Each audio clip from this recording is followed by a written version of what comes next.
Yeah. Okay, great. So Anna, so you can start whenever you are ready. Yeah. Okay, awesome. Perfect. Thank you. Thank you so much, Professor Tang, for the invitation to tell you a little bit about the research that we do in my lab. So as he said, I'm Professor Ana Maria Porras. I'm in the Department of Biomedical Engineering. I have been at UF for about 2.5 years. It took a long time for my lab to get started. So in a way, it feels sometimes like I only just now arrived. Our lab is located in the new engineering building, meaning not the literal newest engineering building, in NEB. And in my lab, we study host microbe interactions at the tissue level, and primarily interactions that are mediated by the host or the human extracellular matrix. And so today I'm going to tell you about most of the work that we do in the lab is related to the human gut microbiome. That's what I'm going to be sharing with you today. But just so you know, in case you're interested, we also have some projects in the lab related to tropical parasitic infections. So we also study parasites and microbes that are more on the pathogenic side as well.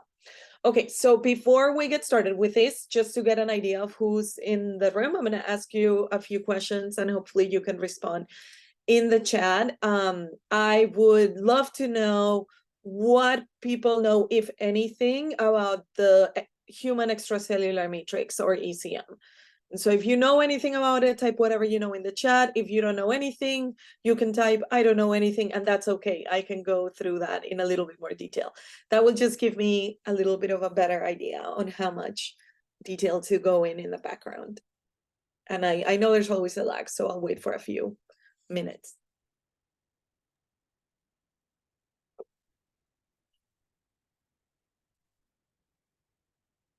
Okay, cool. So, okay, we have a range of things. So Danielle, thank you for being honest. No biggie. I'll go through it in a second. Yeah, as Cole said, the ECM. So basically, if you think about like a tissue, and that could be, a tissue could be anything. It could be a piece of skin, it could be bone, it could be, well, in the case of what we're going to discuss here. Okay, Laura says, I have heard about the ECM, but you don't know much about it. Okay, this is great. And so regardless of whatever organ or tissue you're talking about in the human body, you're gonna have cells, and then you're gonna have a bunch of stuff that's outside of the cell. Right? A collection of cells on its own would not be able to hold its shape, would not be able to withstand the mechanical forces that, for example, bone experiences and things like that. Okay, so the extracellular matrix is basically everything in a human tissue that is not a cell. So it's all the stuff that's outside of the cell. Let me go ahead. Okay. Yeah, I'll ask you that question later. Yeah, I forgot to add a couple more slides there, but I can just explain in that way. And what roles does the extracellular matrix play? A bunch of them. So as I was saying right before, some of it is structural. So some of its roles have to do with withstanding mechanical forces, and that could be tension, or it could be, for example, in the skin, you can see like our skin gets pulled in a bunch of different directions. And so then the extracellular matrix helps these tissues withstand tension. But it could also be compression. For example, when you walk on your spine, the bones in your spine are like constantly experiencing those compressive forces. The extracellular matrix plays an important role in those structural and mechanical parts, functions of tissues. But it also serves a biochemical or biological role in that the extracellular matrix can signal to our cells, human cells, a bunch of different things, and then get those cells to do a series of different functions. And the ECM is actually so important that it is dysregulated, or there's like abnormal things happening in the extracellular matrix in a wide variety of diseases across the human body. In my case, every single disease I have ever studied in my career is associated with the extracellular matrix. Yes, and other things from what y'all said. It consists, so what actually is it? It is made up of a bunch of different components. Some things that you have maybe heard about before, for example, collagen. A lot of people have heard of collagen. If you haven't heard of collagen, you've eaten collagen, because, for example, Jell-O is degraded collagen, is gelatin that's degraded collagen. Another really famous one that women in particular have often heard about is hyaluronic acid, because that's a really common component in facial creams that we use. It's a component that can absorb a lot of water, so it is very hydrating. That's why it is used in those types of products. But yeah, as other people have said, fibronectin, laminin, and each of those components play a different type of role. And we're going to talk about some of those components in a second.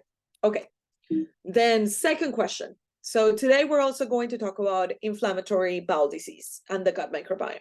So I am imagining that probably either because of your participation in this class, or honestly because you consume regular media, and you, if not, you maybe have seen it on social media, you probably know at least a little bit about the gut microbiome, right? So it's like a collection of microorganisms. For the purposes of today, we're really only going to talk about bacteria, but it could be more than just bacteria. It's a collection of microorganisms that live in our guts, in our intestines specifically, again, for the context of this particular talk. So we're going to talk about that, and we're also going to talk about inflammatory bowel disease, or IBD. And again, type again in the chat, have you all heard, what kinds of things have you heard about IBD? Maybe through friends that you know that who suffer from IBD. Maybe you yourself are an IBD patient. I don't know, I'm just curious what kinds of things people have heard about IBD, or things that you know are related to IBD.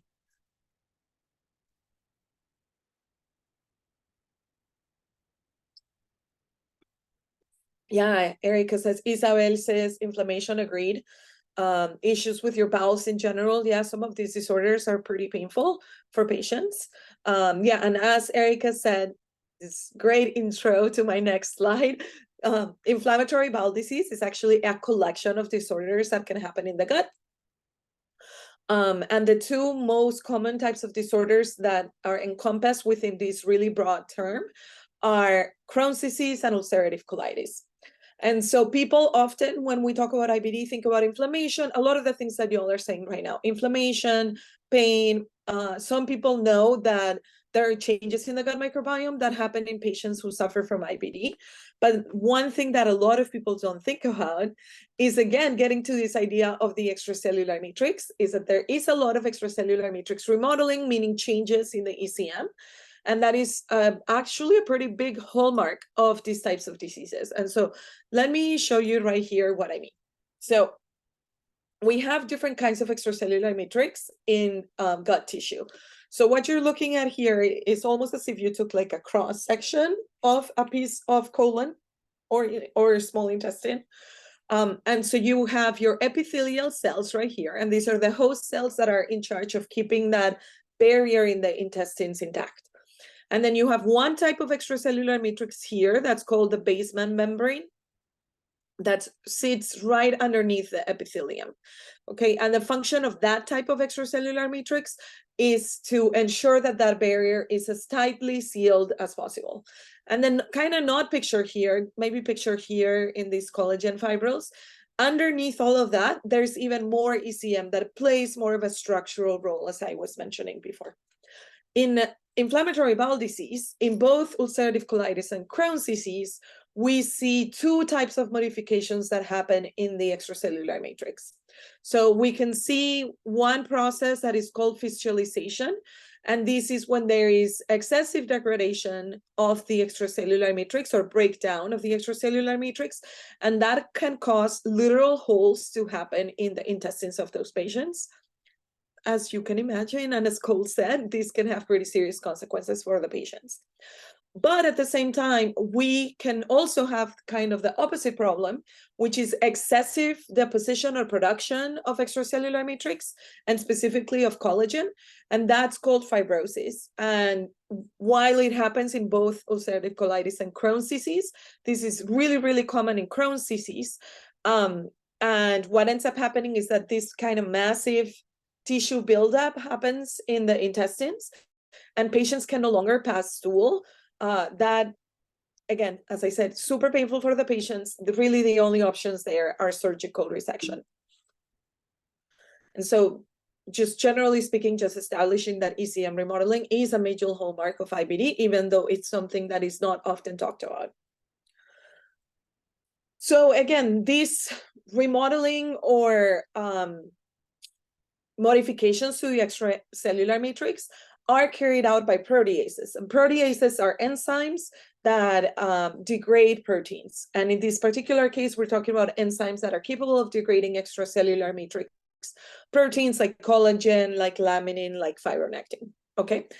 Proteases recently, literally recently, because it's in the last 3 years, have begun to be proposed as markers of IBD. And that's because in both of these cases, researchers were looking at the either abundance or activity of different types of proteases in stool that was obtained from healthy and Crohn's disease or and ulcerative colitis patients, or here in the right, these are healthy controls versus patients that are pre and ulcerative colitis flare-up and after that flare-up.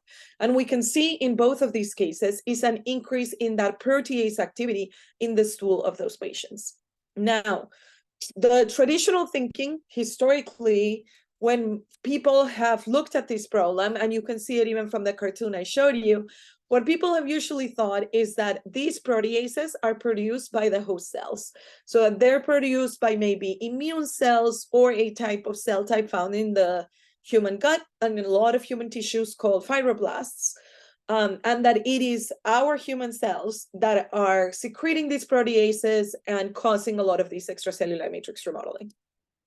Now, when I was a postdoc, I started learning more about inflammatory bowel disease, learning more about extracellular matrix remodeling in this disease context. And one of the things that I learned is that we know that human pathogens or human bacterial pathogens in other contexts, so for example, Pseudomonas aeruginosa in the lung, can hijack this process of remodeling host extracellular matrix to facilitate invasion into deeper tissues. And so we know that pathogens do it. We know that pathogens have the ability to directly interact with human extracellular matrix. And so my thinking, and I don't know if you all have talked about these throughout the semester, but pathogenic bacteria are not that different from commensal or like good for you bacteria. It's really more about being in the right place at the right time, or wrong place, wrong time type of difference between pathogens and commensals, especially in the gut.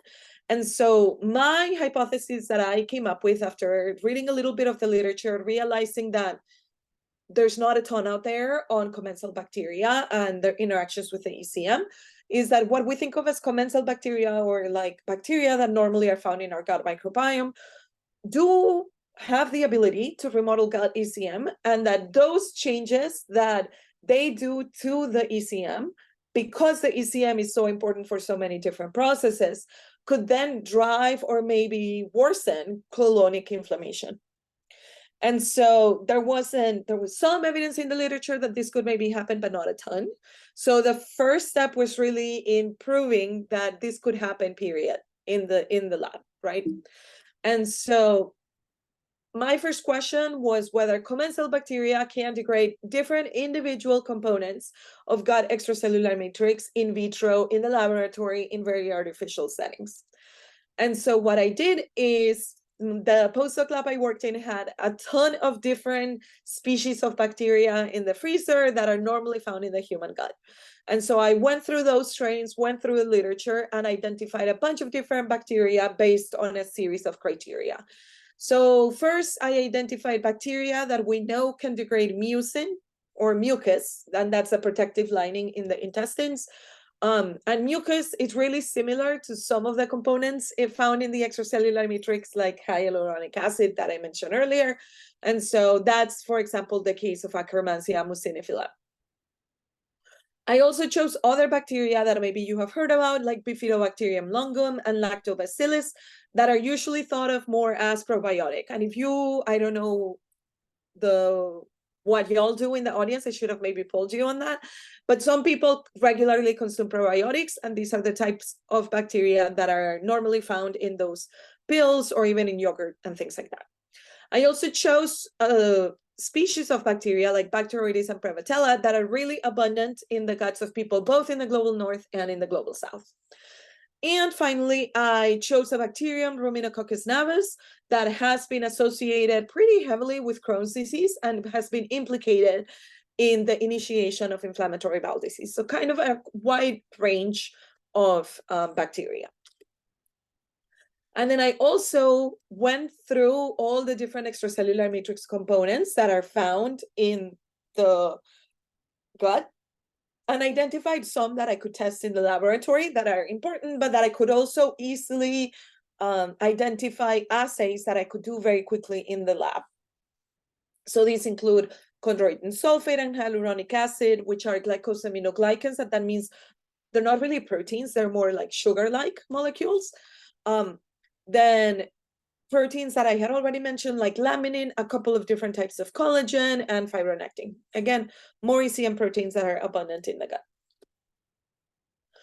So I skipped this slide here, but essentially, if you all want me to go into more details, I can do so later. But for each of these proteins or glycosaminoglycans, I identified a particular assay that we could do, that I could do in the lab relatively quickly. My grad students now here at UF have adapted some of those, evolved some of those, but these are assays that we could do really quickly in 96 well plates, and that I could read, that we can read on a plate reader, either by measuring absorbance or fluorescence.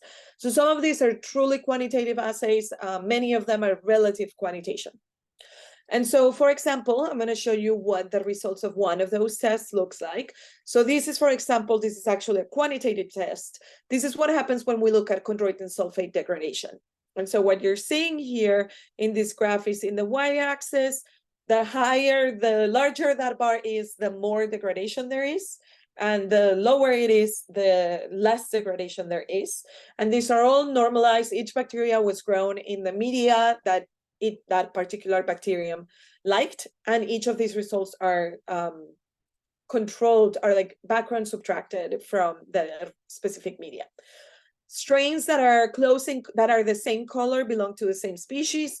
Not same species, same genera, same genus. And the closer the bacteria are to each other, the more or less more similar they are phylogenetically speaking.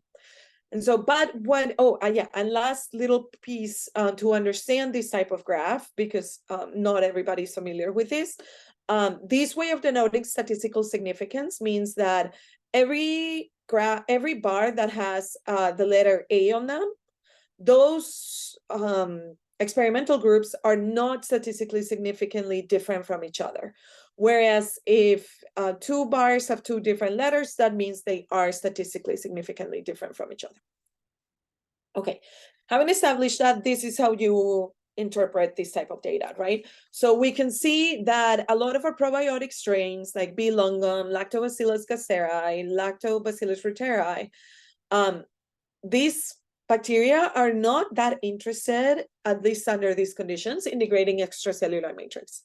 And on the other hand, we see that species of the Bacteroides genus in particular seem to be really good at degrading chondroitin sulfate. We see that mucin degraders like Akkermansia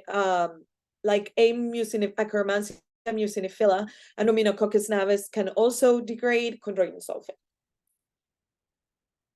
So we repeated that, like I said, with all of these different ECM components. I'm just showing you here another example with fibronectin. And then when we put them all in one same graph, what we can see, generally speaking, is that for every single one of the extracellular matrix components that we explored, at least one bacteria would degrade that extracellular matrix component, right? And in most cases, different species, multiple species of bacteria were capable of degrading that host extracellular matrix component. That's the first finding. The second thing that we saw is that a lot of those so-called probiotic strains really don't have any interest in degrading these extracellular matrix components, at least under the conditions that we tested. And the third thing that we saw is that some species of bacteria are pretty good degraders of extracellular matrix. And this includes all of our Bacteroides species, our Ruminococcus navis bacteria here in the darker green, as well as to some extent, Akkermansia, muciniphila, and Prevotella copri. Anna, So, Anna, yes. yeah. So those are very exciting results. So the bacteria, different bacteria can degrade ECM. In turn, it can modulate the mechanical environment in the coolant, in the body, for the human body environment, microenvironment. And then if there are cancer cells, other cells, they actually will respond to those change the mechanical environment. So then that means if you can guide or you can regulate those bacteria, you can actually in turn regulate cancer cells in the body through degrading their ECM, right? Yeah, exactly. That's, you basically just outlined all the aims of the grants I have recently written. That's excellent. Yeah, that's excellent. So yeah, it's very exciting. yeah. So is there any way people can explore to communicate with those bacteria to let those bacteria to do the things we want them to do? Yeah, that's a really good question. So that's some of the things we're trying to understand in the lab now, because we know that this is happening, and I can show you more data in a sec. Great. Right now, we're starting to get these answers, but we don't yet know what specific enzymes are being secreted by the bacteria. So that will be important, because then you can think about maybe introducing engineered strains into the microbiome to try to modulate that, or maybe treating patients with inhibitors for specific enzymes, because sometimes it's really hard to knock out a whole function of the microbiome. That can be really hard. But maybe if we instead can treat patients with locally treat them for inhibitors, that would be another thing. Another thing we're starting to look at, and I don't think I have, let me see. I don't think I have that data in this presentation. But another thing that is really interesting that I think in the microbiome field is only now gaining a lot of traction is that I show you data between species, but I didn't show you data between strains. See if I have it at the end. Yeah, right here. So this was our attempt at starting to look at strain level differences in the results that I just showed you. And so like in teal, these are different strains of the same species of bacteria, of Bacteroides fragilis. And then in the darker blue, these are different isolates from actual people of Prevotella copri. And what you can see, especially for the Bacteroides, is that we do see strain level differences. So one of the projects we have in the lab right now, specifically for B. fragilis, is exploring that a little bit further and understanding, even within the same species, what makes one strain versus another want to degrade extracellular matrix more versus another, or like what specific genes are involved. And because you can think, yes, you can use it as a treatment, but we are thinking that, heck, maybe one day you could also use it as a diagnostic to try to figure out, hey, if you have these particular strains, maybe you are at a higher risk of having a worse prognosis in the future. Those are the types of questions, like you're getting at exactly the types of questions we're super interested in exploring. That's great. That's great. In fact, in my lab, we have some human colon cancer cells. They are very sensitive to the mechanical environment. They can they can become very invasive when you slightly change the mechanical environment. So since your bacteria can do those degradation method, those cancer cell can be a sign, can be some sample to use to test this idea. Yeah, that would be super cool. We should chat later. And specifically in the strain level project that I mentioned, we are specifically looking at, there's a type of Bacteroides fragilis called enterotoxigenic, and that one is strongly associated with colorectal cancer. So what we're doing right now, and literally right before this, I was chatting with somebody else, because what we're trying to do, we have enterotoxigenic strains in the lab, and we are trying to find non-enterotoxigenic strains from other people so that we can compare. Our hypothesis is that because cancer is such an ECM remodeling disease, our hypothesis is that those enterotoxigenic strains have a higher ability to degrade the ECM, and that maybe that is part of what initiates metastases or other things that could be happening in colorectal cancer. So we should definitely chat later. Definitely, that's great. In the class, I explained to all the students about the mechanical force, mechanical environment. So I believe that all the students will benefit from learning your lecture, and then this will expand their horizon. So that's great. Please continue your talk. Very exciting. Yeah, no worries. Yeah. It's great. Yeah. Okay, so like I said, the first answer to our first question was basically just establishing, is this possible at all? And the answer seems to be yes, at least in vitro. We have a long way to go to prove that this happens in vivo. But again, I'm in a biomedical engineering department, so the question everybody always wants to know is whether these phenomena that we're seeing, this bacteria-driven ECM degradation, could actually be clinically relevant. And so when I was doing my postdoc at Cornell, we were able to collaborate with Dr. Randy Longman at the Weill Cornell Medical College in New York City. And he sent us colonic lavage samples from healthy and ulcerative colitis patients. So then we would take these samples, these microbiome samples, grow them up in two types of media, brain heart infusion broth right here on the left, and gut microbiota medium. We would grow up our bacteria there, then collect the supernatant from those samples, and then take the supernatant from those samples through the exact same assays that we had tested before for our individual bacterial species, the data that I had just shown you. And so this is an example of what that data looks like.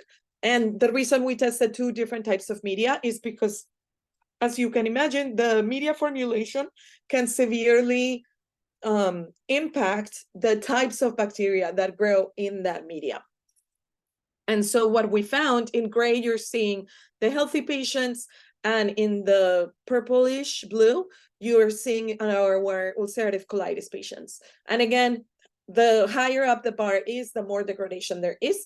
And what you can see in these particular cases is that it doesn't matter whether we grew our samples in BHIS or in GMM medium. Regardless, we do see a higher proteolytic activity towards collagen 4 in the ulcerative colitis samples. We also see that for laminin.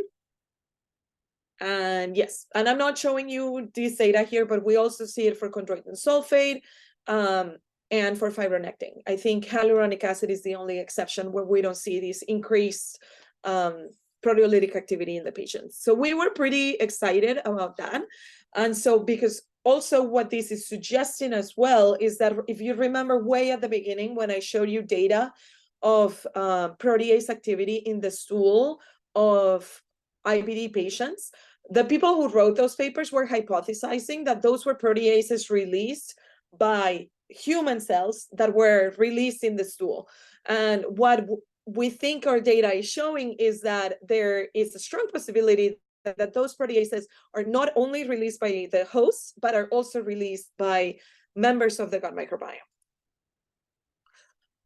Then the other thing that we wanted to do, and this is what I was getting at, we are slowly in the process of trying to figure out what kinds of proteases and what kinds of enzymes are being secreted by all of these bacteria. So what we did, I teamed up with somebody else in the lab, and we did proteomics on the supernatant secreted by the individual bacteria that I showed you in the first little part of the talk.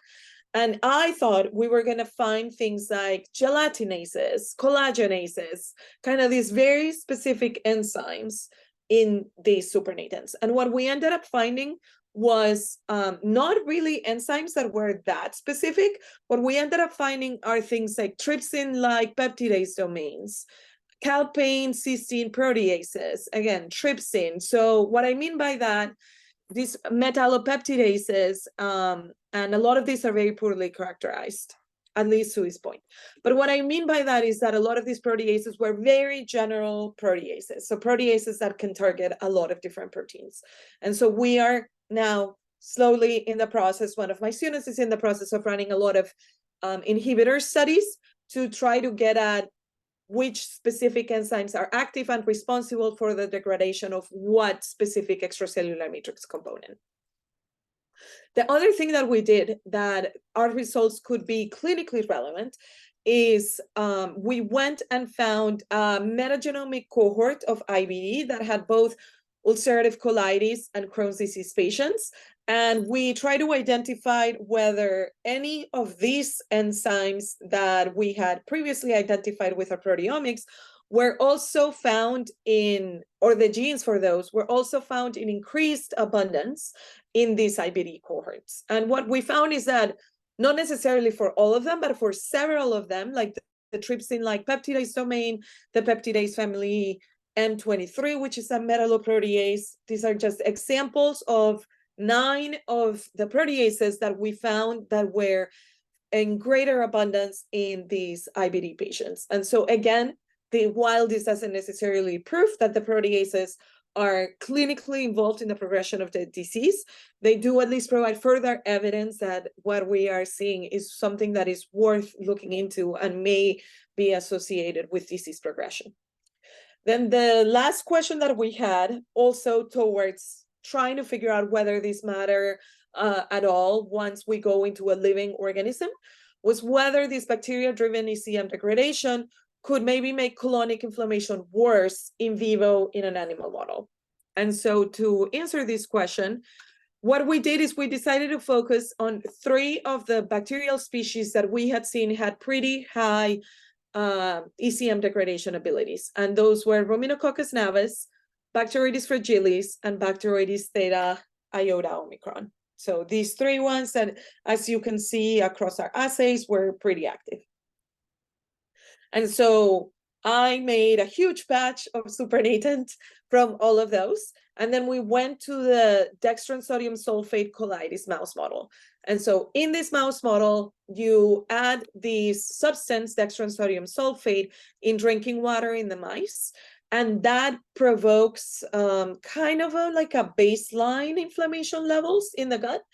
And eventually, depending on the amount of DSS and the molecular weight of the DSS, you can either have acute or chronic colitis that can become pretty bad for the mice. So in our case, we wanted to induce kind of low levels of inflammation, not super terrible levels of inflammation, because our question was whether the supernatant would make that inflammation worse, whether this ECM degradation would make it worse. Sometimes people ask me, oh, why did you use DSS at all? And that is feeding the proteolytic supernatant alone in these otherwise healthy mice wasn't enough to induce colitis and inflammatory bowel disease. So we did run a pilot experiment where we saw that. And so what we ended up doing is we would take the supernatant, meaning everything that was secreted into the culture from all of those different bacteria, from all those 3 different bacteria, and we would orally gavage, meaning orally administer it to the mice for every single day, starting 3 days prior to the mice having DSS in drinking water. And then we would continue to do that through the whole time that the mice received DSS treatment. And then the question was whether does the supernatant make the dextran sodium sulfate induced colitis and the inflammation symptoms worse? And then the answer to that is really complex. And so right now, I'm showing you a graph that has the time after the start of DSS treatment. So if we go back, it's basically at this point, this is day 0. And then up here, this is a disease activity index, which includes essentially, to calculate these, I, myself, and our lab manager, we would take a look at the mice and analyze them every single day and record observations under different types of symptoms. So things like how runny was their stool, did they exhibit symptoms of distress, et cetera, et cetera. And then you can rate that in a scale, okay? And the first thing that you can see before I draw your attention to the part where I want you to draw your attention to is in the dark gray, we see our control mice that were fed daily just media that no bacteria were grown in. And you can see those mice were super happy, super healthy, no symptoms of inflammation. In the light gray, we see mice that were fed DSS, so they were induced to exhibit symptoms of colitis with that substance, but they were fed regular media, so media that was not touched by the bacteria, right? And then in our 3 teal, green, and pink colors, we have our 3 bacterial strains that degraded extracellular matrix a lot. So what you can see is that at the beginning, they're all pretty similar. It takes a while for the mice to start exhibiting symptoms, right? It's not immediate. You can see that by the end, all of the experimental conditions, even the ones with the supernatants from the 3 different bacteria, reach the same level of inflammation as our control DSS mice, the mice that received only media.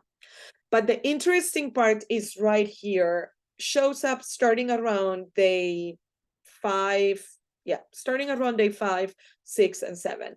And that is that all of our mice that received supernatant from those bacteria that are capable of degrading the extracellular matrix started to exhibit symptoms of inflammation sooner than if they didn't, right? So it doesn't necessarily make the final inflammation worse, but it does mean that you start experiencing the symptoms sooner. And you can read a lot more about that in this paper that we published last year.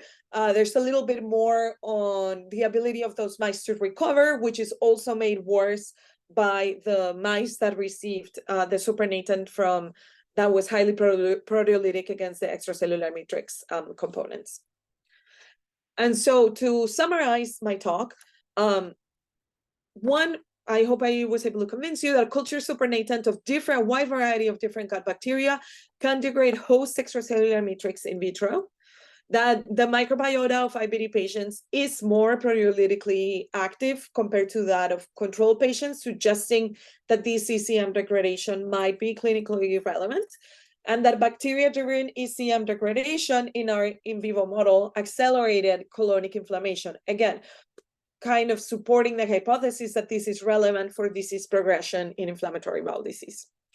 And so in general, though, the biggest takeaway I want you to take from this is that interactions between bacteria and the host extracellular matrix may play an important role in the progression of IBD, yes, but also generally speaking in host microbe interactions, and not just in the gut, but also in other parts of the body where bacteria or microbiomes regularly interact with host tissues. And so with that, I want to thank the Brito lab. This is where I did this specific work.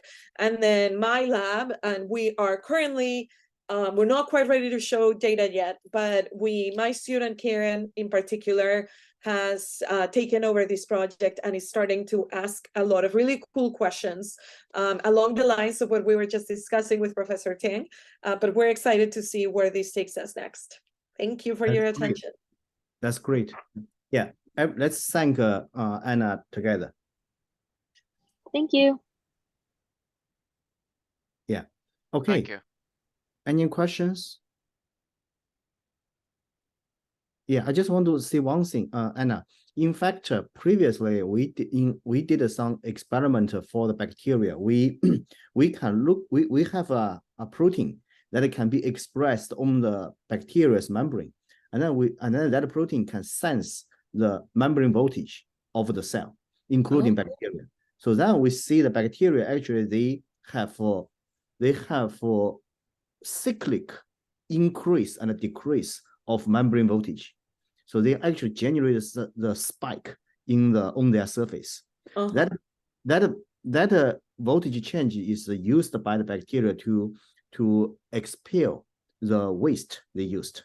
So by looking at the cycle, the cyclic change of membrane voltage of bacteria, in fact, we can infer their metabolism status. So I think maybe they can be linked to what you showed there, that you show that the activity of bacteria during the degradation of the ECM. During the degradation, yeah, that is really cool. Yeah, we should definitely meet later and chat a little more. Okay. Because I think there's a lot of opportunities. Yeah, that is super interesting.